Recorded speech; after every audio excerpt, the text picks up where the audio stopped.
Take a look at this. One of these is not like the other, and maybe you've already guessed it, but I don't mean the knife. Two of these are Leatherman and one is not. So probably you've already guessed it, but this one right here is a brand new multi-tool that looks suspiciously really similar to the Leatherman Free Series. So we're going to dive into this right here and take a look at it and see its features. So what we have right here is the Shell multi-tool, and this will be very similar to the Daiya Camping DL1. So what we have right here is we have these pliers, we have the replaceable wire cutters, and then again they meet very well at the end. Then we have interior tools. We've got a pair of scissors. We do have the can opener. We have the bottle cap lifter and the wire stripper. And then we do have the micro screwdriver. And then we have the large screwdriver as well.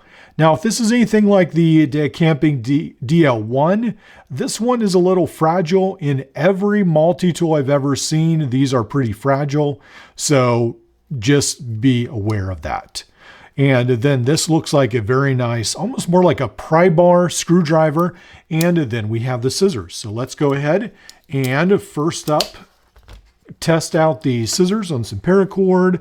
And let's go ahead and use it this way. And then these actually cut really well.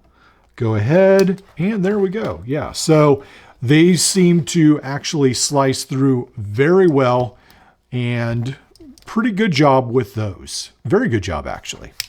So let's go ahead and look on the other side. And this is one of my favorite parts of this. This is the 1/4-inch bit driver, double-sided bits. And I've gone over how you can get these Husky bits for the Daiya Camping DL30. And those same bits work in all these style tools as well. And then let's go ahead and close this up. And we come to the outside. So we've got a very nice pocket clip. Very nice job there. And then notice that you do have the indentation over here. So potentially you could swap the clip to the other side. I don't know why you'd want to, but if you ever get the urge. You do have the serrated blade. And these are all locking again. All these tools right here. There we go. And then we do have the diamond file and the irregular file. And then it is a 3-sided file. You do have the cutting edge at the bottom, again, to some extent, the filing edge. Then you do have the normal knife, just your plain knife right there. And then you end up with a saw as well. So a really nice tool complement.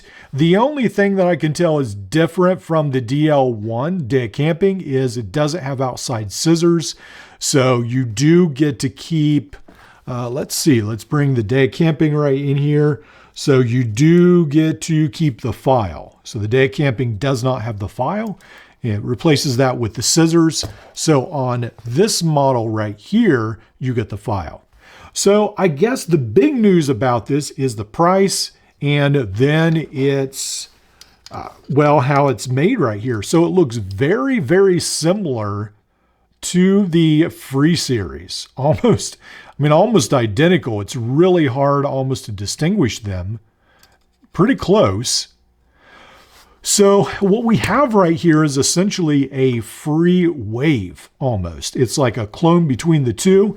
They've put the scales on the outside. Now I do feel like how they've done that is they've wrapped this around perhaps a little bit differently.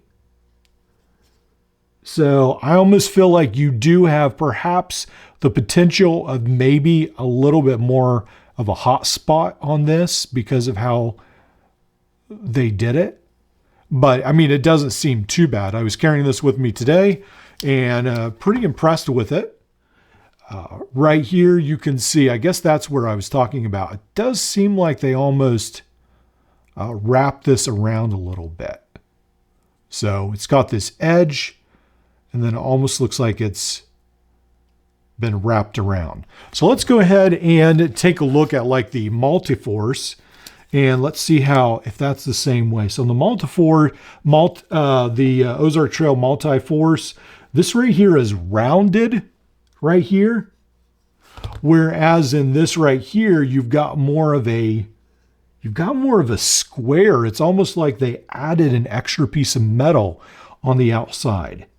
So I do think that will bother some people because it doesn't have quite the rounded edges as the Multiforce, but keep that in mind. I mean, I love the looks. So this does come in at 9.7 ounces or 274 grams. So it will be a little bit of a heavier multi-tool than the Wave, coming in at 8.7 ounces. So it will be about an ounce more. So let's go ahead and talk about this a little bit. I'm not sure what you guys think about this. Now, there are many different Wave clones. So, of course, we've got the Ozark Trail. That was off of Walmart's website. I feel like I've seen that back on recently. And so just to put this in perspective, this is the Leatherman Charge right here. And so here's these two clones. And then we already talked about the Dad Camping DL1. So I really like the tool set. This is still my favorite tool set, but I have to say I really like the outside design on this. Really nice. So this comes in at $22 a couple days ago. Then AliExpress raised this to $29. And then now they have it, so during their January 8th sale, it's back down to $24. So I'll put links below, so there will be different pricing. Obviously, I can't control any of that. So the pricing may go up, down, who knows. And then this is the SwissTech version, again, of the Wave. And then this is another SwissTech version. This is a cheaper version right here. And then SwissTech did come out for a little while with this. And then the seller that sent this to me said it was illegal or it wasn't allowed to be shipped to the US. I have no clue why. I hope it doesn't have too much lead in the paint or something. Who knows? But this was one of the most unique color patterns, definitely, for the Leatherman Wave. And perhaps we'll do video on all these in the future, but I do think it's unique. Well, I guess to some extent it's different, let's just say. That now they're actually even copying the patterns of the Free Series. So 2024 promises to be a wild ride.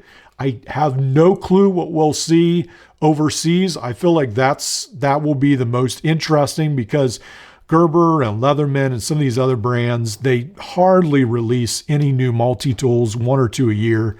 And we're not seeing, a huge amount of output. So I think overseas will be the most interesting, but not necessarily the best. So definitely Leatherman came out with the Arc, which is pretty good. Obviously it had some cutter issues, but other than that, it was a pretty outstanding tool.